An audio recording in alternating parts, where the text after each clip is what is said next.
नमस्कार, पुनः स्वागत और अभिनंदन। मैं अर्चना शुक्ला, नई संस्कृत शिक्षण योजना कक्षा 4 विषय संस्कृत पाठ 12 और प्रकरण अस्माकम देशः को लेकर उपस्थित हुई हूँ।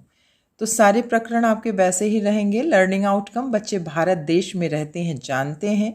देश में बहुत धर्म और भाषा है, बच्चे जानते हैं। भारत देश में पर्वतराज हिमालय और गंगा नदी प्रमुख है, बच्चे जानते हैं।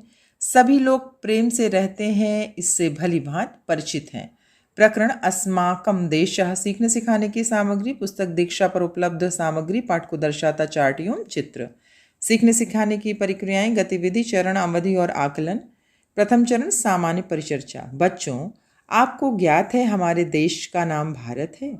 हमारा देश परंपराओं का देश है, सर्वधर्म समभाव और वसुधैव कुटुंबकम का परिचायक है। हमारे देश की सभ्यता एवं संस्कृति विश्व प्रसिद्ध है। शिक्षण प्रारंभ। बच्चों, आज हम लोग हमारा देश भारत देश के विषय में प्रकरण अस्माकम देशः को पढ़ेंगे। शिक्षक प्रथम अनुच्छेद का वाचन करेगा, छात्र अनुकरण करेंगे, शब्दार्थों को स्पष्ट करते हुए अनुवाद बताया जाएगा। भारत वर्षम से लेकर अस्ति तक यहाँ तक होगा। भारतवर्ष हमारा देश है। हमारा देश बहुत ही सुंदर है। भारत के उत्तरी भाग में पर्वतराज हिमालय हैं। हिमालय से बहुत सी नदियाँ निकलती हैं। नदियों में गंगा नदी प्रमुख है। द्वितीय चरण शिक्षण के मध्य अवधि, आकलन विधि, प्रतिक्रिया एवं सहभागिता। बच्चों को पूर्व अनुच्छेद कितना समझ में आया, वाचन कराकर एवं प्रश्न पूछकर जानने का प्रयास किया जाएगा। हमारे देश का नाम क्या है, भारत के उत्तरी भाग में क्या है, प्रमुख नदी कौन सी बहती है।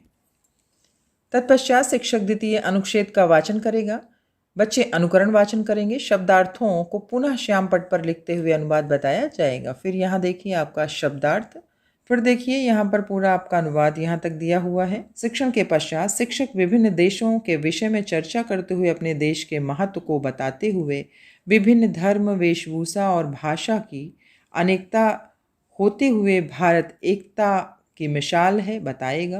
पाठ में आए प्रश्नों को भी पूछेगा। भारतस्यम दक्षिण भागे किम अस्ति, भारतस्य पूर्वभागे कः देश अस्ति, नदीषु का प्रमुखः अस्ति। ये आपका प्रश्न। गतिविधि, श्याम पट पर भारत का नक्शा बनाकर 4 बच्चों को उत्तर, दक्षिण, पूर्व, पश्चिम दिशानुसार खड़ा कर देंगे। 4 बच्चों को जिस दिशा में पाठ में जो आया है उसे बनाकर खड़ा कर देंगे। बाकी बचे बच्चे दिशा में खड़े बच्चे क्या प्रदर्शित कर रहे हैं बताएंगे। शिक्षक की भूमिका सहयोगात्मक रहेगी। गृह कार्य, पर्याय पदेन सहमेल्यत, ये इस तरह दे सकते हैं। आगामी कार्य योजना, संस्कृत विषय अन्य विषय की तरह रुचिकर बने, इसी को ध्यान में रखते हुए आगामी योजना का निर्माण किया जाएगा। धन्यवाद।